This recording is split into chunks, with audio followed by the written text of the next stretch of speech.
Okay, should you buy Pakistani or slash Asian bagpipes of any sort?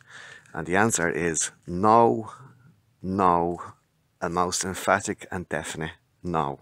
Right, so just save yourself if you don't want to listen to the rest of this video, which I'm hoping I can do within an hour. Because this is my second or third time doing this video because it's actually taken me 2 hours. I've spoken about this for 2 hours. I've so much to say about why you shouldn't buy them. But if you want to save yourself all that, just take it from me. The answer is no.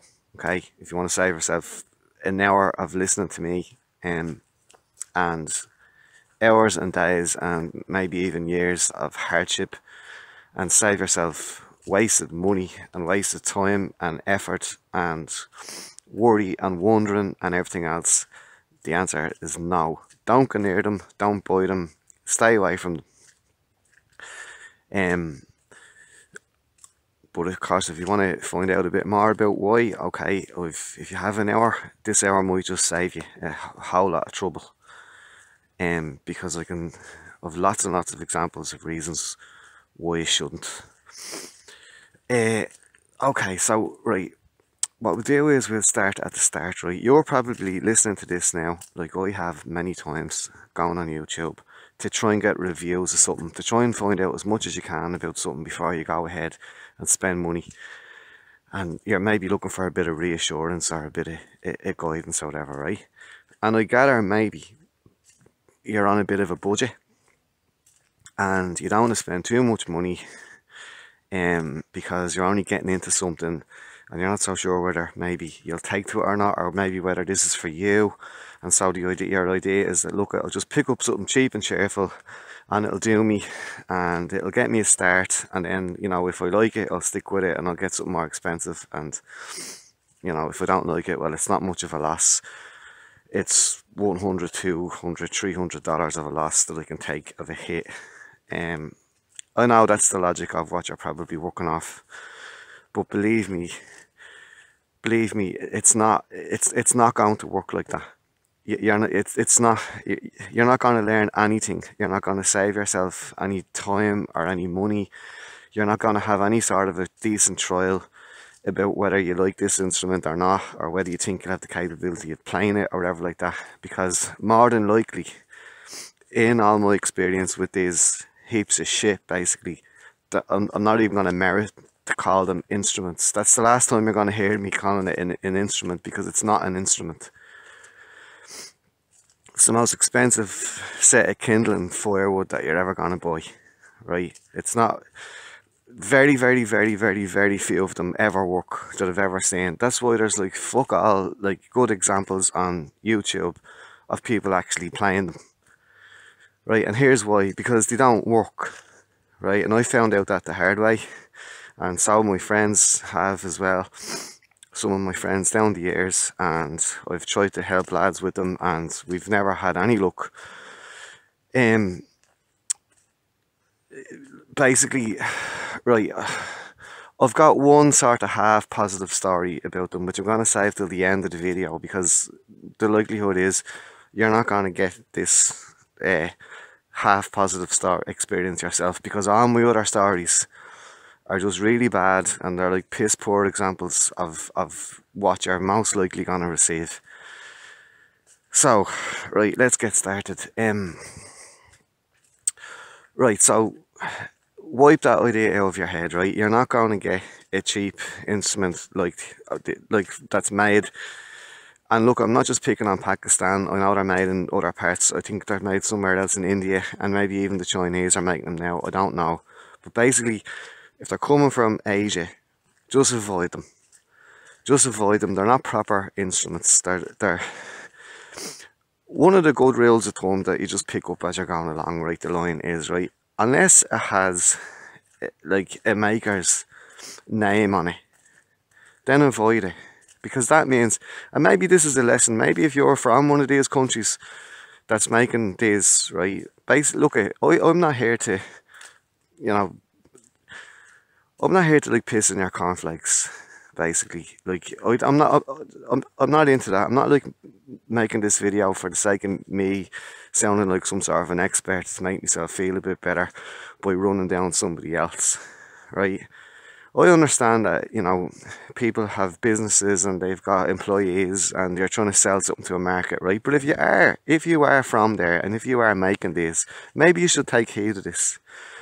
Maybe you should wake up and listen that basically, yes, there is a need. There is a demand, a huge demand and a need for cheap instruments that actually play.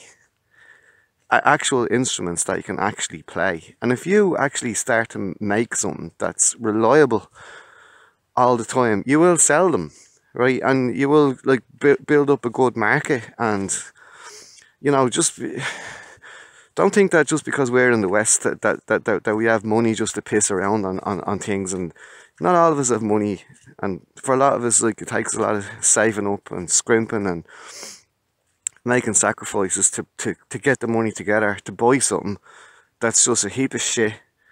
And you should be ashamed of yourself for selling to somebody, calling it an instrument. I don't like when people get ripped off. I don't like when you're thinking you're buying something and it's called something, and then what you receive is actually something else. So if you are in this market, if you are a maker or a dealer, I mean, why can't you, for a start, why can't you even put your name on the product to stand over it? All pipe makers here in this part of the world, just say, to be simple, right, English speaking countries, but not even just English speaking countries, because there's people making pipes now in Germany and Belgium and even the Scandinavian countries and that, and from all around. And, you know, they're proud to put their names on their instruments. So if you make something, why can't you stand over it and say, yeah, I made this, I'm proud of it, I'll stand over it. If you have a problem with it, send it back to me and we'll work on it and I'll fix it for you. Or, you know, so as a rule of thumb, okay, if you're trying to buy a cheap set of bagpipes, if it doesn't have a maker's name on it, just stay away from it, because that means they couldn't even be bothered. They're not proud enough of it to stand over it as a quality instrument. So basically, don't go near it, you know. And that's just a little, right, that's just my little rant out of the way. And look, I understand the logic that you're working off, because you are kind of thinking, look, I don't mind, I've got like 200 quid, 300 quid, it doesn't matter whether we're talking dollars, pounds or euros, because the prices are that erratic that you'd get them. There's no even standard prices for these things, because you can go on Amazon and see them for like dirt cheap, and then go on eBay and see another set for even cheaper again. And it just shows you there's no quality control. Most of these people aren't even makers of the pipes, they're just dealers, they're just middlemen with sort of businesses, and they have not got the first clue about what they're dealing in. You know, they've no idea about musical instruments, especially not bagpipes. So you're most likely going to be dealing either with some middleman or some shop owner, right? And beware of this as well, for if you're starting off. Beware of fake Scottish stuff. Like, you know, they might come up with some like name like that sounds kind of quasi Scottish or semi Celtic or something like that, to try and wheel you in, and you think you're buying like a Scottish instrument or an Irish instrument. They're doing the same now with Uilleann pipes, and they might have some sort of, as I said, Irishy, Scottishy, kind of Celtic-y sounding name. It's only a brand name, and it's what it is it's fake. Then, you know, even look, you know, I don't care how this comes across. If you go to Scotland now, if you go to Edinburgh and you go down the Royal Mile, a lot of those shops actually on the Royal Mile, they're not even run by Scottish people. All these tartan shops and kilt shops or whatever like that, it's all businesses based in basically Asia. And it's a brand, and, you know, they're not even Scottish. None of them, even the staff or anything, aren't Scottish. So it's fake Scottish, it's plastic Scotland, like plastic paddies in Ireland, like that's a good expression of someone who's pretending to be Irish or trying to be Irish. It's plastic, it's not real, it's fake. And These so-called bagpipes market themselves as real instruments, and they're not. They're fake instruments. They're wall hangers. They're ornaments. They cannot play. Most of them, the vast majority of them. So don't get sucked into that trap that, oh yeah, just because it has a Scottish looking name or it looks okay in the photograph, if it doesn't have a decent maker's mark, forget about it. And I'll tell you why now. We're going to get to the point. But just before you go, oh well, I don't mind, it's only 200 quid or whatever like that, or 300 quid. Just think about it like this, right? I guarantee you will pick up a second-hand set of bagpipes for about 500 quid. Right? That's guaranteed. If you wait for about 6 months, between now and 6 months, you will see them come up eventually at auction. Search everywhere, search high and low on the net. There's loads of forums, there's loads of websites, there's loads of auction houses, and you will get a set of pipes for 500 quid or under. And again, I'm talking dollars, pounds, euros, 500 or under, if you are on a budget, okay? Don't waste like 200 or 300 quid on a heap of shite that you won't be able to get going or that you won't be able to play. Would you not just rather wait for a little bit and save up that little bit extra and then get yourself something that you can play? Because in the end, this heap of shit that you are going to buy, you're going to end up putting money into it then, because you think, well, I'll just have to replace the chanter. If I get a decent second-hand chanter, I'll get away with the drones. And then you go, oh, well, now I need a decent bag, so I'll replace the bag. Well, the money that you're spending on a replacement bag and a replacement chanter and a full set of replacement reeds, plus the price of the heap of crap that you paid for in the first place, is going to be around the same price as, say, 500 quid anyway. So you're not actually saving yourself any money. So it's a bad idea. I ended up doing it myself, unbeknownst to myself and unintentionally, but that's when I was learning, and I don't want you to make the same mistakes as I did if it could be avoided. And I've since seen down the years loads and loads of sets of pipes sell for 500 quid, around that mark, you know, second hand. So good decent second hand sets from Scotland, Canada, Australia, Ireland, England, you know, different parts of Europe. You know, you will get something, whether you're in South Africa or New Zealand, or sorry if I left one of your countries out. But hang on in there and save up that little bit of extra money, and you'll get something decent that you'll have actually for the rest of your life. So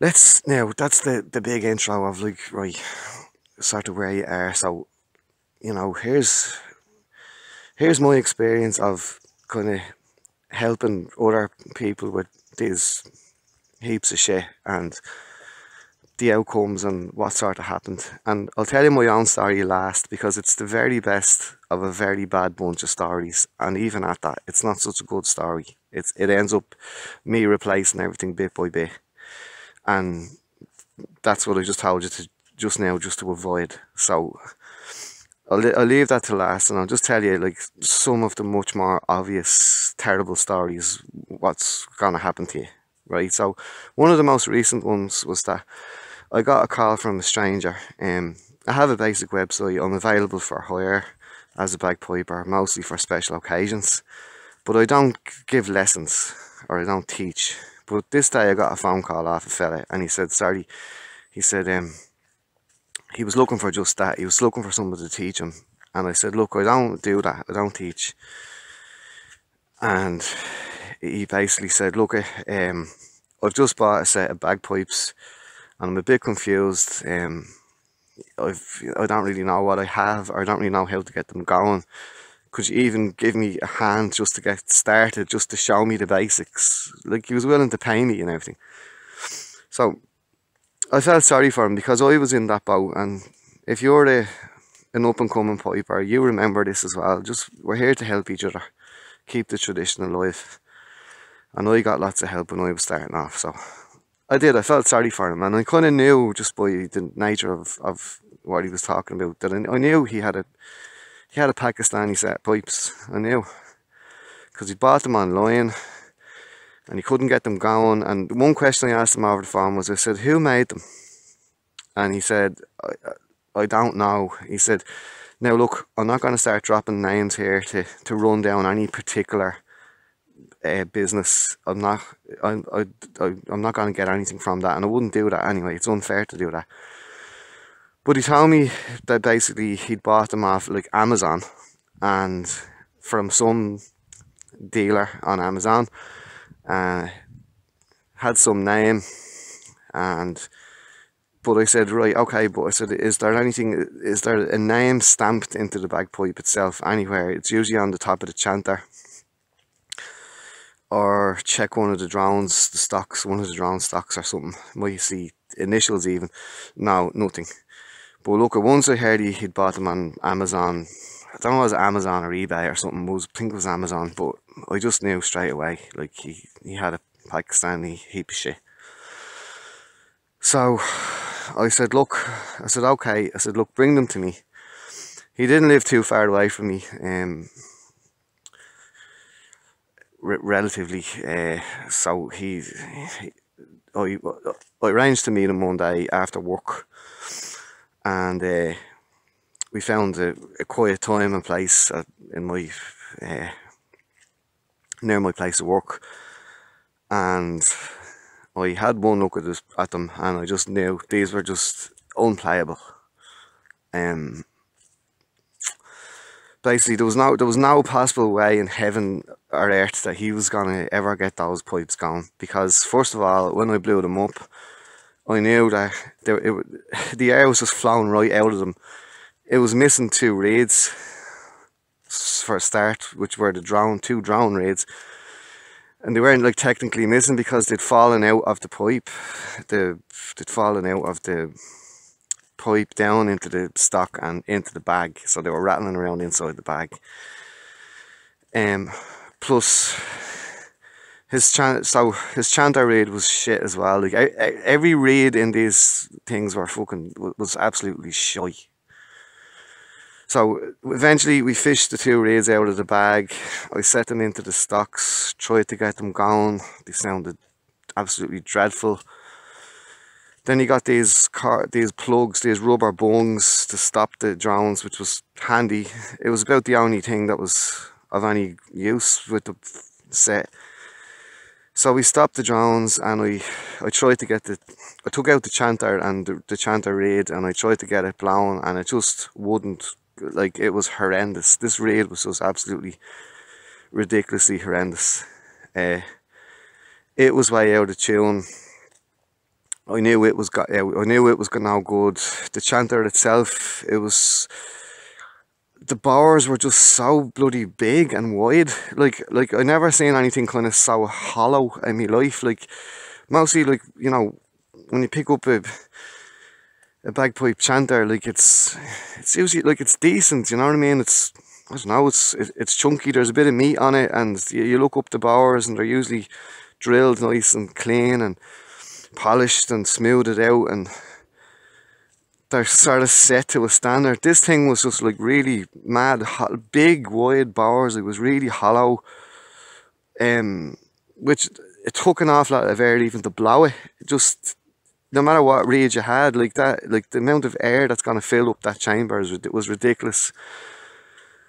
So I knew that this was going to be just total trouble. So I told him, I broke the sad news to him, and I said, look, there's very, very little we could do with these to even try to attempt to get these going. And he sort of pleaded with me. Now, I felt sorry for him, because the thing was, he spent a little bit extra than the bargain basement price, right? Which he may as well, because he still got the same fucking heap of crap that he thought if he spent a little bit extra. So say the bargain basement price, say, was 200 quid including postage.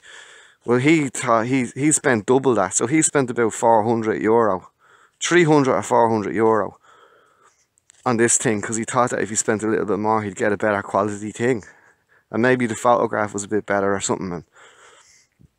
But no, he may as well have just bought the worst one. Like, so Anyway, to cut this long story short, I felt so sorry for him. Said, look, I tell you what, right, come down to my house. I have loads of spare reeds. We'll spend half the day at this, right? If anything, we'll get something going for you. I'll give you a couple of, you know, spare reeds. Let's see how it sounds. Because with what he had, it was just totally unoperational.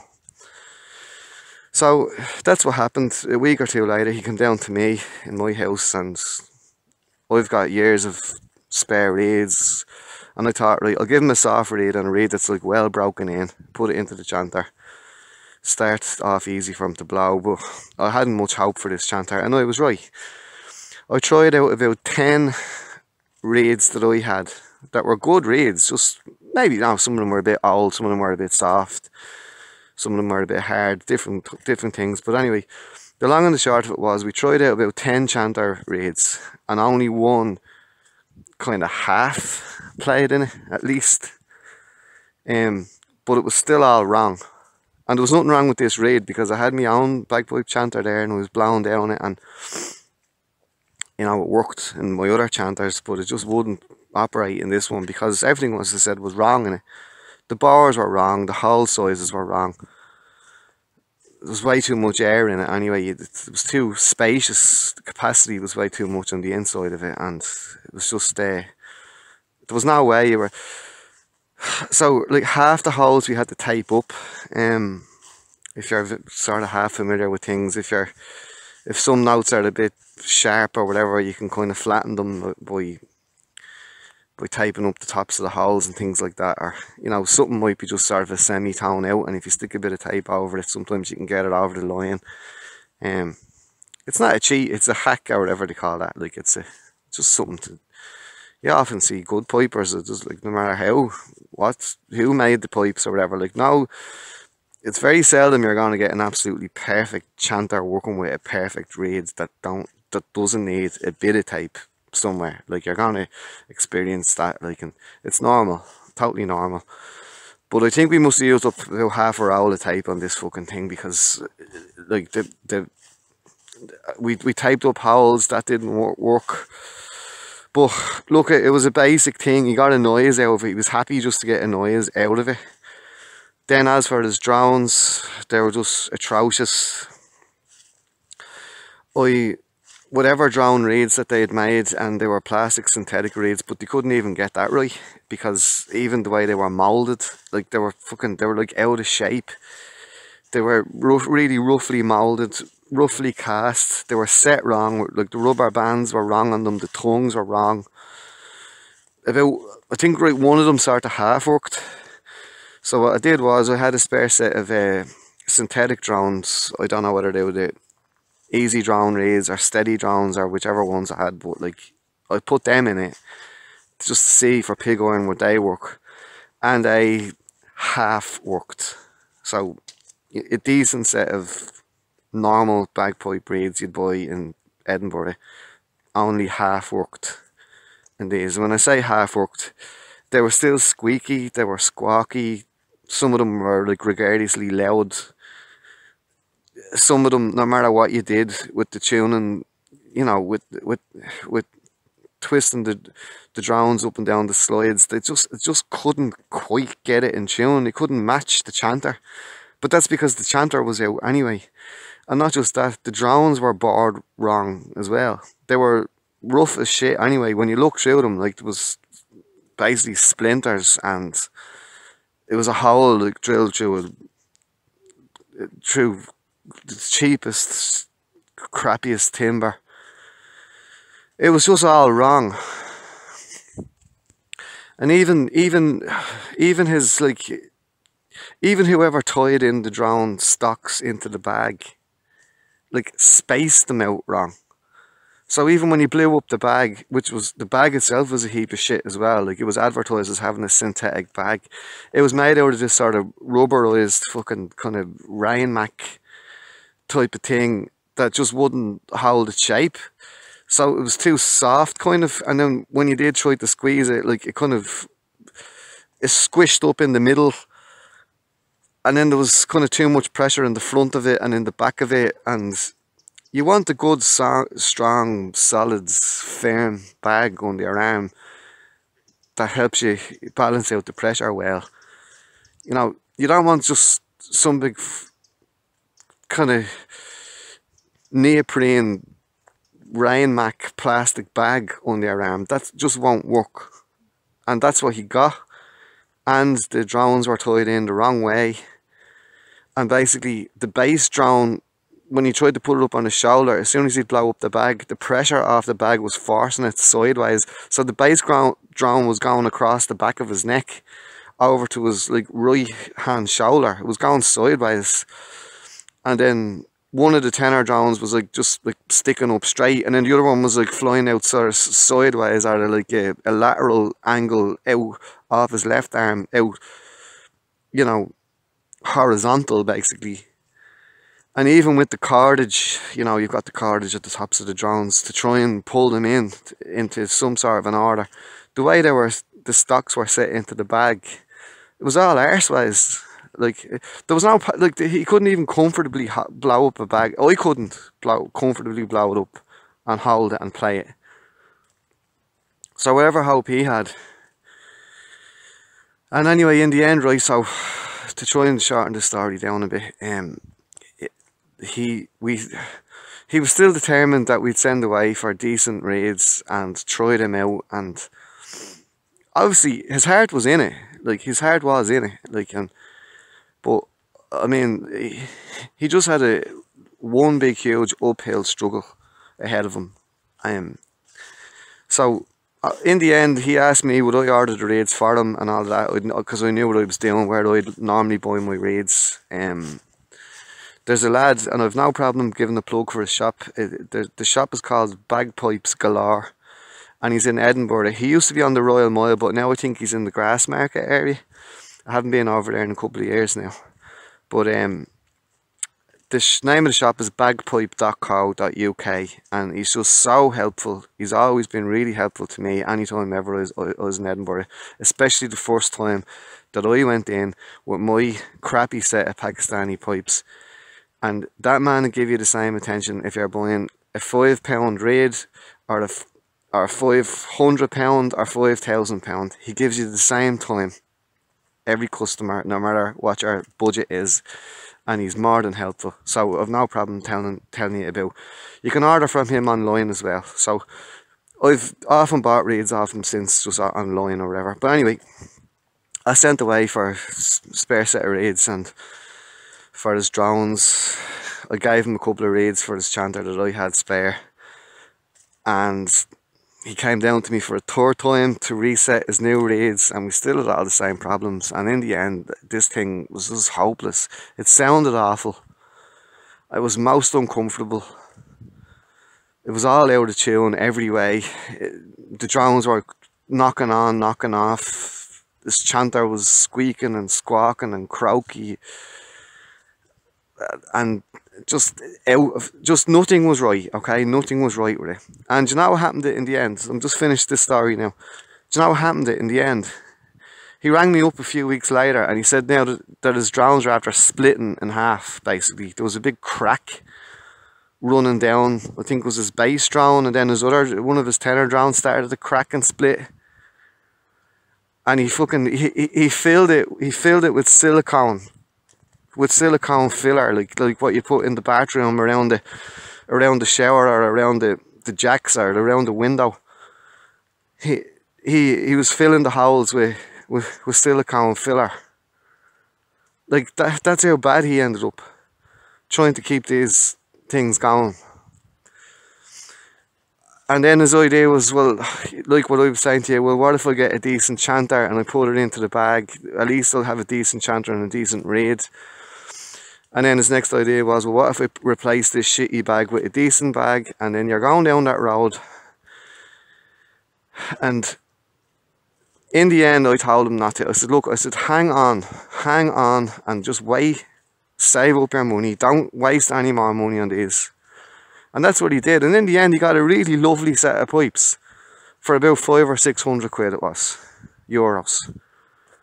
And they were second hand, and he's no problem with them, and he's grand now. But that's an example of how, that's an example of what you're going to get. And unless you know a decent piper, or forget about a pipe maker. Pipe makers won't go near these. Don't, you know, it doesn't serve them time. They're a waste of their time going to a pipe maker to try and help you get them going. But even if you go to a friend who's a bagpiper, you really need a high degree of expertise to even attempt to get these heaps of shit functioning in any basic way. So if you're left on your own, or you're left to your own devices, and you know nothing about reeds, and you know nothing about basically anything about bagpipes, you're wasting your time. You'll have a massive uphill struggle. You won't get them functioning. You won't get them playing. You'll just end up sitting there looking at them, frustrating you now that you've something there. You're just looking at them. So that's one of the stories, right? The bag, right? Just sticking on the that's Highland, so-called Highland bagpipes. I've a so-called Uilleann pipe story for you as well. So and I've a so-called Uilleann pipe chanter for you to finish up with. So I'm trying to get through these as quick as I can, because I'm already half an hour into this and I still have 2 more stories to tell you. So one of my just other experiences was one time I was putting bits and bobs together. I was cobbling bits and bobs together. I'd had spare bits and pieces, and I thought I'd make up a sort of it was just a sort of a practice set, or it was a kind of, my idea was like sort of have a medieval-esque type of set of pipes with just 2 drones and a spare old chanter that I was using, and you know, I wasn't too worried about it, but I needed a bag basically, and I just thought, right, well, you know, how difficult can this be, a bag?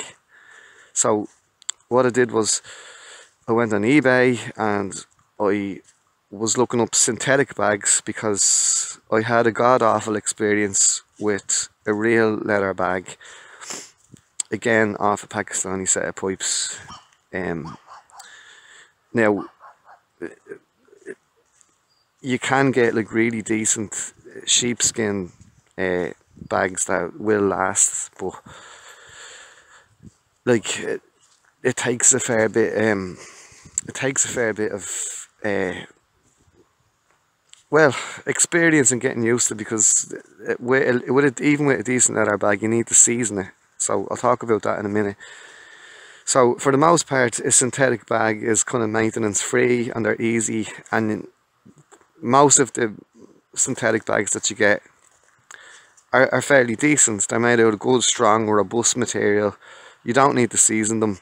Some of them are even, the one I'm using at the moment, it's leather and it's synthetic, so the inside of it is sort of coated in whatever it is, sort of some sort of rubber sort of stuff, I don't know. But the outside of the bag is leather, so it has the feel of a leather bag and the weight of a leather bag, but not all the crap that goes with a pure leather bag, that basically it rots basically from getting wet and drying out and getting wet and drying out. It rots and cracks and holes come in them. So for most people, they'll go for a fully synthetic bag or a semi-synthetic bag, whatever, right? But anyway, I was looking for a synthetic bag, a cheap one, and I thought, so this was before this chap contacted me, this is a few years ago, and I just thought, right, how difficult can it be? It's a bagpipe bag, it's synthetic, right? Like, how can I go wrong with this? It's cheap, right? So I sent away for it, it arrived back. Now, the drawback to this one was I had to cut my own holes in it and tie the stocks in myself. But I thought, okay, well that's a bit of a learning curve, I'll do that. I'll read up on it and I'll do it. Which I did, which takes time and it takes effort, and you know, you have to be sort of good at this and dedicated to it, or else you'll have a leaky bag, the air's going to escape out of it and you won't be able to play your pipe. So you have to get this right, get it airtight. So I went a fair bit of effort to do all of this. And then when I did it, right, when I blew it up, the bag was like a big rubber balloon. Right, it stretched. And it's like those little rubber balloons that you used to get when you were a kid when you go to the fairground. It's like almost like a beach ball, and it's on an elastic band, and there's like rice or something, little beads inside it, and you punch it, you know, those things. When you're a kid and you punch these. This is what it's like I had under my arm. It was like a rubber fucking ball under my arm. And it went all out of shape straight away. So as soon as I started to squeeze it, the drone started to flop all around, like left and right. And like that the last example I told you, except this was a bit more extreme. Because it was like a rubber ball. The front part of the bag started to like bulge out above the chanter. It was like this ball of air was like bulging out in front of on the top of the chanter. And the same at the arse of the bag, at the back of the bag, at the back of my elbow, there was another big bulge, like when you get a balloon and you squeeze the shit out of it before it bursts. This is what I had under my arm. So they couldn't even get the bag right. So there's an example of just something simple. There's a bag, right? I couldn't use it. So I ended up having to get a second hand or something else, synthetic bag from Europe, Scotland, wherever I got it from, I don't know, that did work. Hang on a second, I'm just going across the river here. So I'll quickly try to move on to a Asian set of Uilleann pipes that a friend brought to me. This chap who I know saved up, and he bought himself what he thought were like, yeah, cheap Uilleann pipes, and he knew they were cheap, and he knew, but at least he hoped, well, I'll try and get them going, I'll try and get something going with them. But he brought them to me, and look, for any of you that never heard any of my videos before, I started off on Uilleann pipes and I failed. I got them when I was about 15, 16, and I was at them for about 5 years, and then I gave up when I was about 20. I was really struggling with them, and I was making very little progress. And I ended up going over onto Scottish bagpipes, and I took off much better on those, and despite everything. But what I did learn was I learned a little bit about reeds with Uilleann pipes. You know, not great. I'm still to this day I'm not great with reeds, but I learned a little bit, enough to kind of get yourself going or keep yourself going. So this chap, he brought me these things, and they looked okay in the photograph, but just even, you know, just even like there was like bits falling off them. You know, the metal, like the wood had obviously shrunk a bit, and there was like little caps, and like the ferrules were loose. And again, all the same problems as I described there with the bagpipe. The reeds weren't working, they were screechy, they were squawky, the chanter was totally out of tune, out of balance. Again, the bars were rough. The timber just looked cheap and light. The bag was like leaking like a sieve, like it wasn't even real leather, it was just synthetic fucking plastic crap, rubber-esque sort of leatherette or something. It was just awful. It was this thing, and you know, the bellows were crap, and I hadn't used the bellows for years anyway, so I wasn't going to get much use with it. I wasn't going to really succeed with this, but one way or the other. But this was just completely and totally unplayable. And as I said to you, look, I was at Uilleann pipes for about 5 years, 6 years, and I could do the basics on them, but I couldn't just get these going at all. From nothing was working with his Uilleann pipes. They weren't even, and he just knew. He just says, "Oh, now this isn't going to work now, is it?" And it's not. I said, "No." And he was after spending about €400 or €500 on them, a half set. So he, you know, he drones a chanter, a bag, and a bellows. And I said it's the same thing to him. Like, an uilleann pipe maker, a real uilleann pipe maker in Ireland is not gonna just, I'm sorry, they won't entertain you with this. They're not going to waste their time and effort in trying to get these absolute rip-offs calling themselves pipes. No decent, respectable uilleann pipe maker, maybe out of the goodness of his heart, he'd try and help you get them going, maybe. You're very lucky, but like most of them just won't. They'll just, they won't consider it. Like, it's a total waste of time for them. And effort, because they, even experienced uilleann pipe makers, can't get them going. Like, people need to realise, like, they're not just something that you can just knock out. Like, I won't go into all the details of it, but like, the whole process of like seasoning the timber, like, it takes years to just to even dry the pieces of wood out. And then even at that, they need to be worked again. So, now I don't know much about this, but like, the pipe maker might, you know, turn it into billets, let them dry. Then he might put it on the lathe and take another bit of wood off, and then leave it again, let that settle. Then by the time he starts to bar it out, he'd bar it out, you know, the central chamber maybe of the chanter, and because a chanter has a conical chamber, it has to be done in stages. Like, it, you know, you can't just get a conical shaped drill bit and shove it up into the stick. It just doesn't work like that. So it has to be, I don't know the proper terminology for it, like, but it has to be all kind of barred out by degrees of the, you know, the bits, I suppose, they're narrower at the top, and then they get bigger as they get broader as they go down and all. But it's a very long process, and each time that the pipe maker will do something like that, he lets the timber settle then for another while.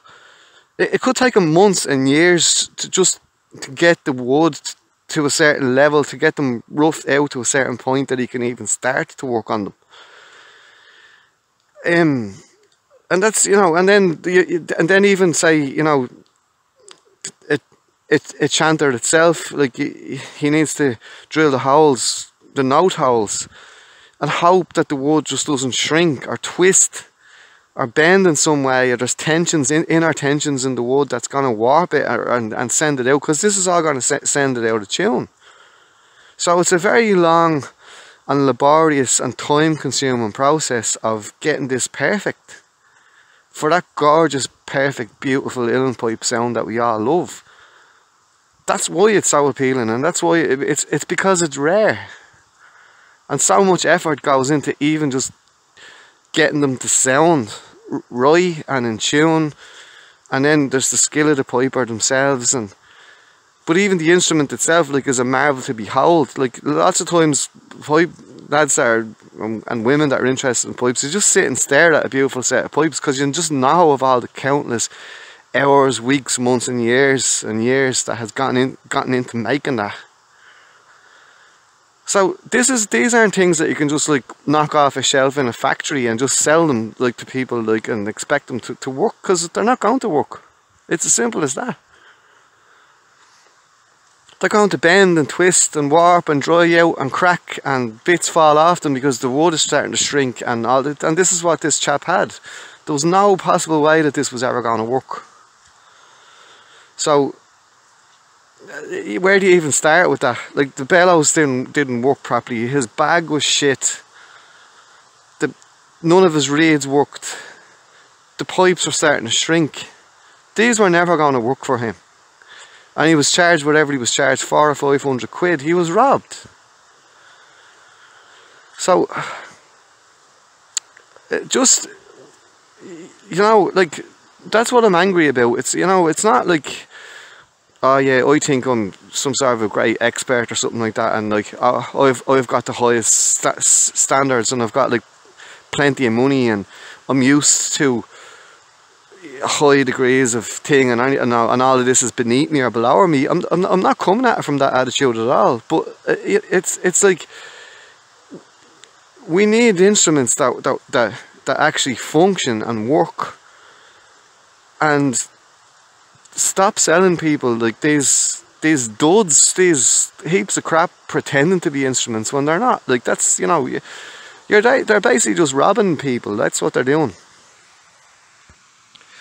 I mean, even one Uilleann pipe reed is a marvel within itself. Like, you know, the precision, just, you know, in terms of like millimeters, how every last thread is wrapped onto it, you know, how the bridle is, this, the length of the staple, the length of the cane itself, if you know how it's like chamfered at the edges, and all the fractions, like hair's breadths of millimeters and stuff, affects the whole tone of the thing. It's that microscopic, it's that minute, and it's that delicate and that like intricate. That's why the pipes are very intimate instruments, especially Uilleann pipes. Like intimate, like you need to actually intimately know practically every last millimeter of your instrument and work with it, and it'll work with you. And that's not what you're getting if you're ordering something, this thing off Amazon or fucking eBay or something. That's not what you're getting. And there's a whole support that goes with pipes. Like usually you'll end up with some sort of a relationship with your pipe maker. Not necessarily a friendship, but you'll stay in touch most likely. And you know, if you ever did maybe have a problem or something like that, they'll advise you. They're on hand. They'll help you. Maybe you want a little bit extra. Maybe you want keys added, or you're getting your regs, your regulators added, or something in time, or just for good old friendship's sake. How are you getting on? You know, how are you getting on with the pipes? Are they playing okay? Or you know, he might sort you out with a reed maker. The same thing with pipers and reed makers, especially Uilleann pipes. Again, that world, like you end up getting to know the person, and there's an intimacy there that's you know, it's very, because it's so detailed. It's not a throwaway thing. It's not just something that you can just pick up off a shelf and walk out of a shop with. It's just, and you never, you know, you kind of build up a network. And almost like a community in the real sense of the word community. I hate the way the word community gets bandied about. Like every sort of a gang nowadays is a community. But within the Uilleann piping world, it is just that. And Uilleann pipers generally kind of know each other, pipe makers, you know, reed makers and stuff like that. And you get to know people, and you get to kind of rely on each other and help. An awful lot is just this help, like given freely, time given freely, advice given freely. So you need that kind of backing behind you. It's very hard on your own to take up the pipes. It's very, very, very difficult to do on your own. You do need help and support, and that's why I said to you earlier. If you know, if you can help someone, you will help them. Like, but just getting back to that, like you know, I made the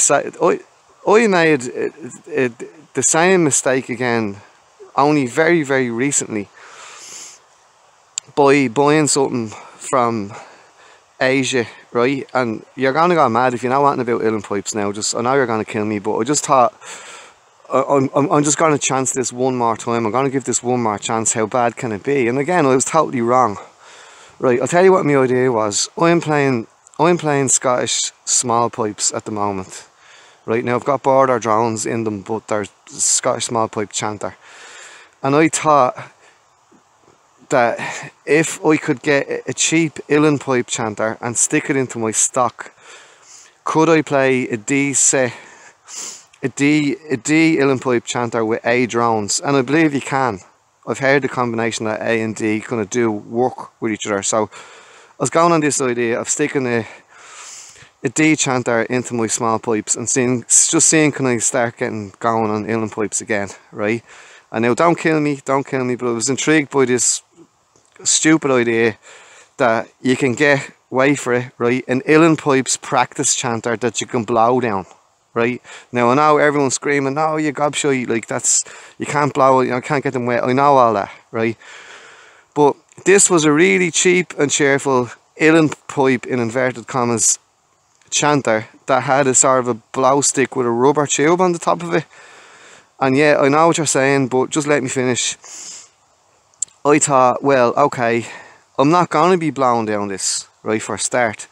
And second of all, just even to get it tuned right, if I got a plastic Uilleann pipe reed, now I know that's kind of the holy grail of of the Uilleann pipe world, is reliable reeds that'll like last for years, that you don't need to keep messing with and whatever. And plastic, it's an elusive thing, and some people claim that they've done it and you can't tell the difference and stuff. I know that's a whole other topic, but anyway, I thought if I sourced one and I put a plastic Uilleann pipe reed into this practice chanter thing and then stuck it into me bellows blowing small pipes, it might just work, right? It was just an idea, and the long and the short of it was I bought one and I contacted the maker and I said, look, will you give us some plastic reeds for that and whatever, spare reeds and all this. And look,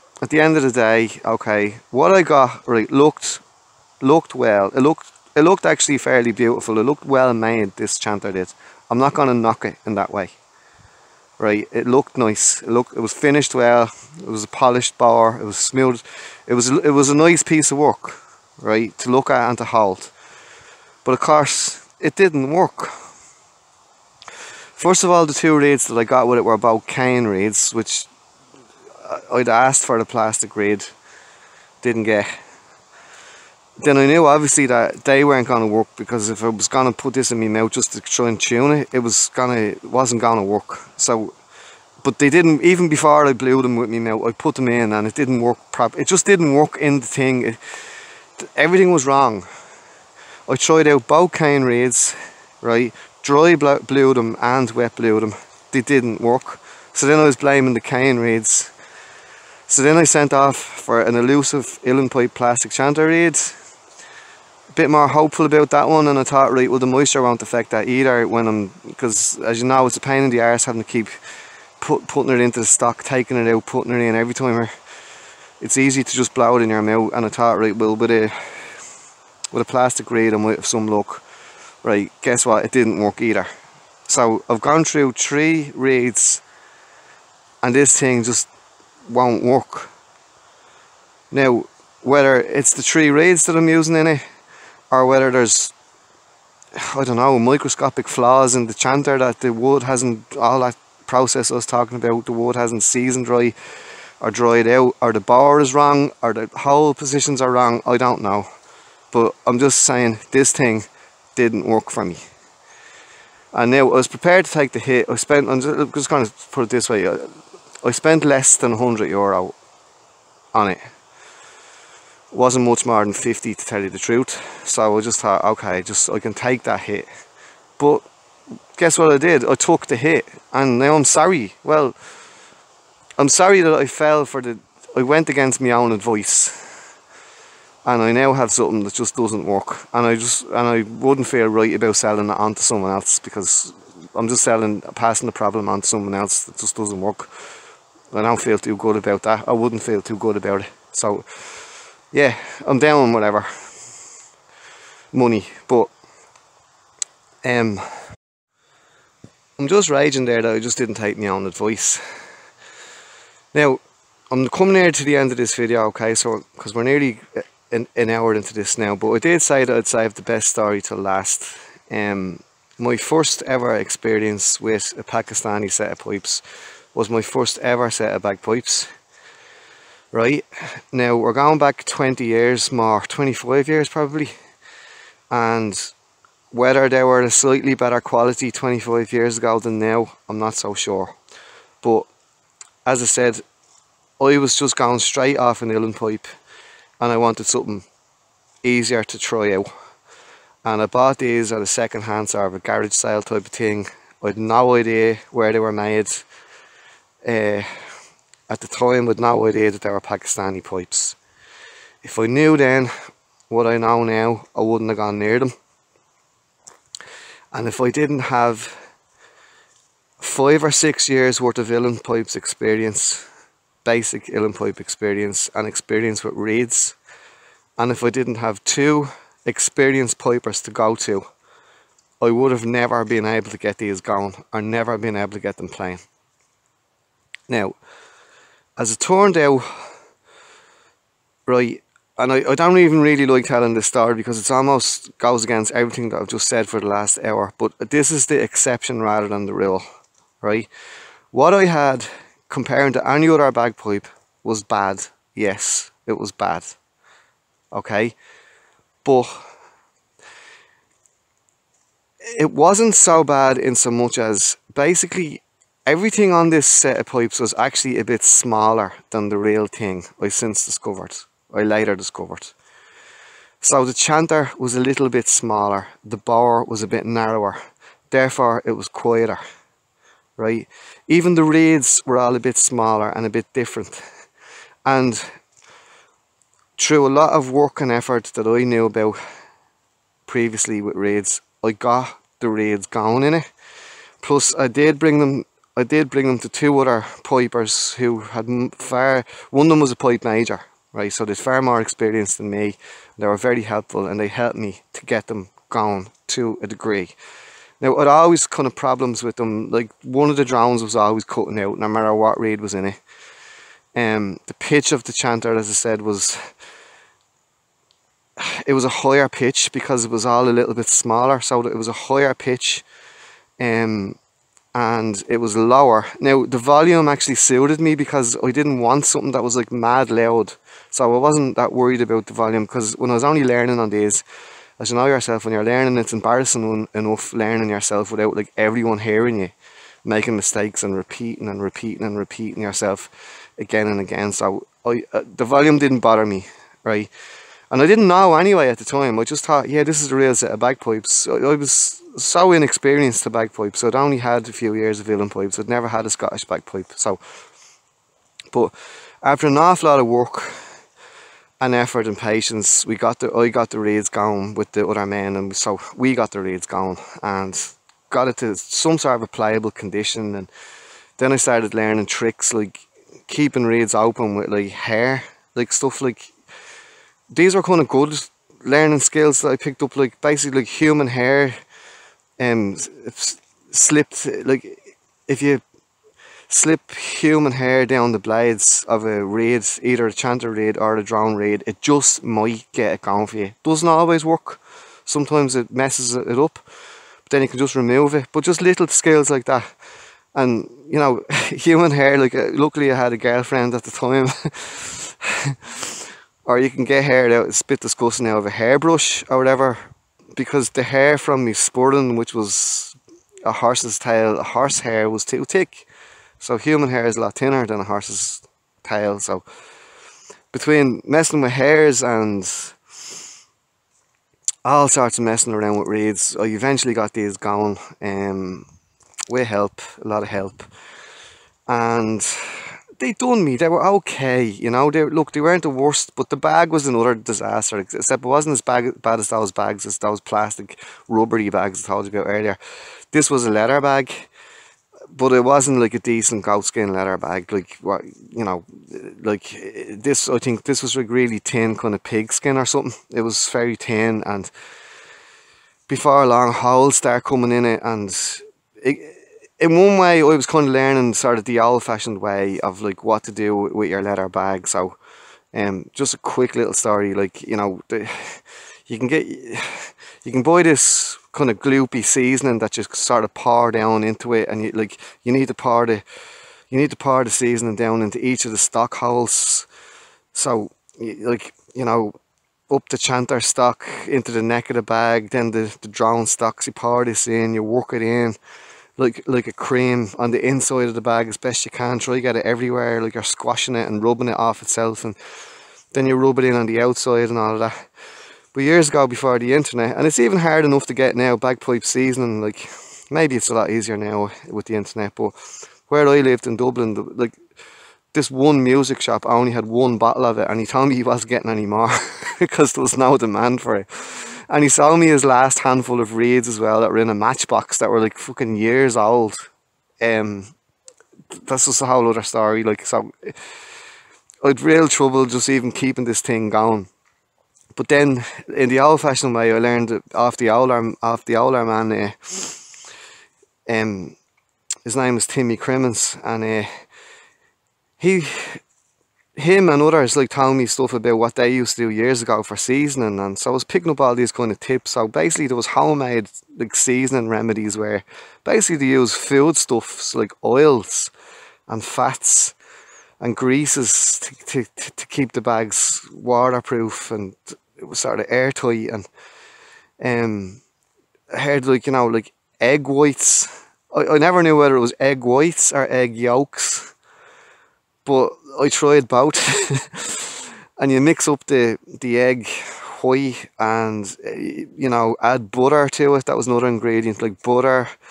Another one was like dripping or fat or lard mixed into a sort of a paste. Honey, add honey into it because honey is a preservative and it's sort of sticky and it's and then someone sort of said, yeah, beeswax as well. Like if you melt a bit of beeswax into the solution, if you warm up the whole solution and then you, or else, you know, melt the beeswax into it and whip it up into a cream and all this sort of stuff. But then you have to be careful or else like you're cooking the eggs.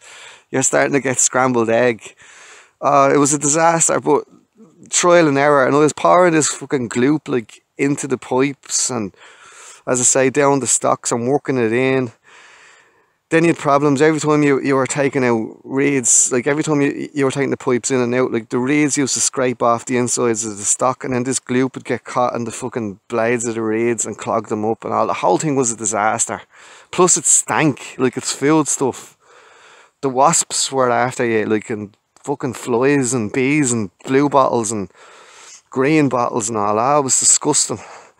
But then there was these holes forming in it as well, and then I used to have to like stitch up the fucking hole with a needle and thread and then like grease the thread and then rub fat or some sort of pig fat or whatever like that into, like I used to look at me dinner and kind of think, right, what part of this dinner will end up in the bagpipe?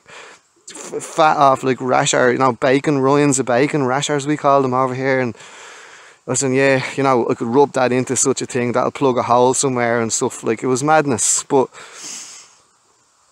it just shows you like the poor quality of the leather bag that I had and the hassle that I had with that. The pipes were always in a higher pitch. So eventually, hang on, just going across this river again, just pause it because you won't hear me.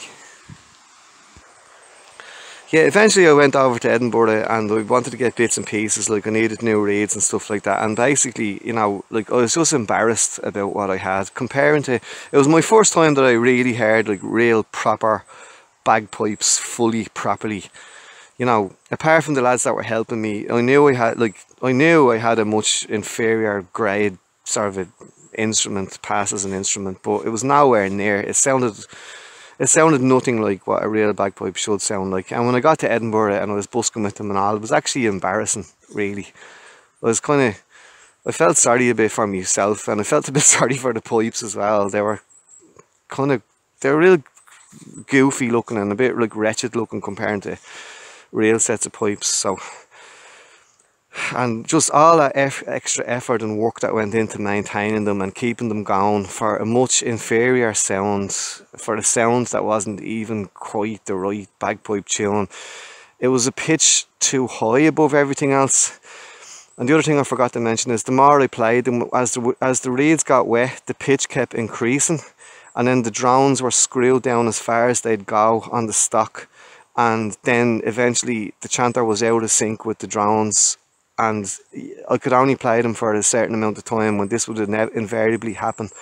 They'd get wet and sometimes they just kind of clog up altogether and just, well, now that happens anyway, but just this happened with me just much more often than it should have.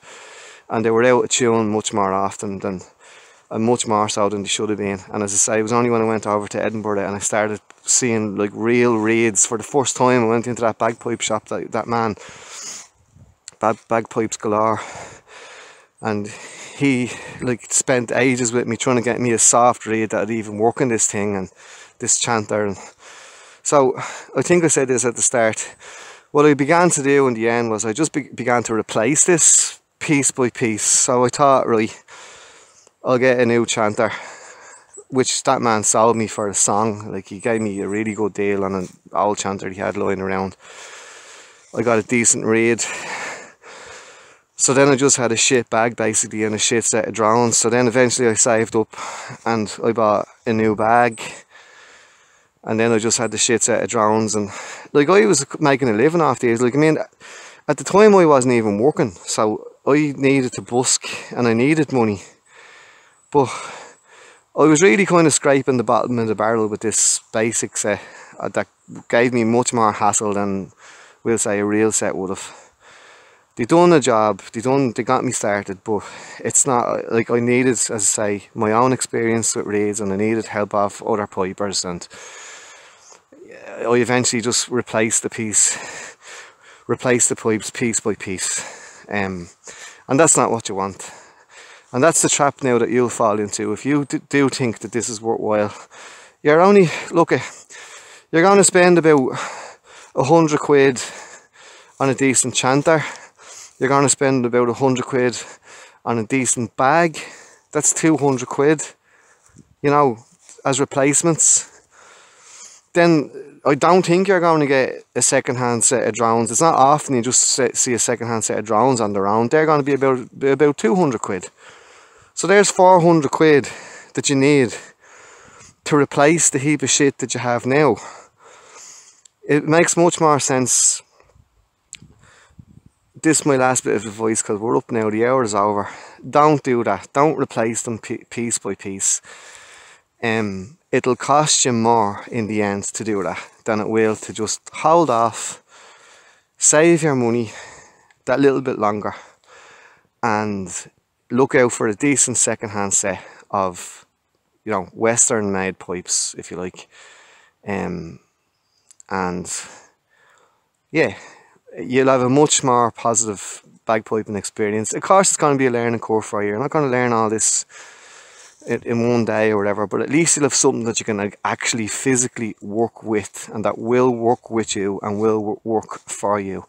And you won't have to spend your days replacing bits and scratching your head wondering why it's not working or whatever like that. Just take my advice from the start. Avoid those Pakistani cheap Asian, wherever they're made in Asia, pipes. Avoid them.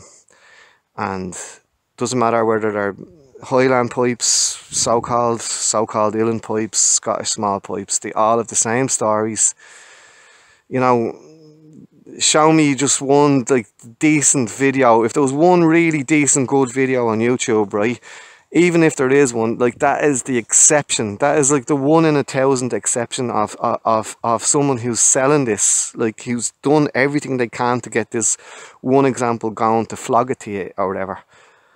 You know, that's the exception rather than the rule. And if you're a beginner, there's no way that you have a hope. So please just take that bit of advice. Stay away from those Asian pipes.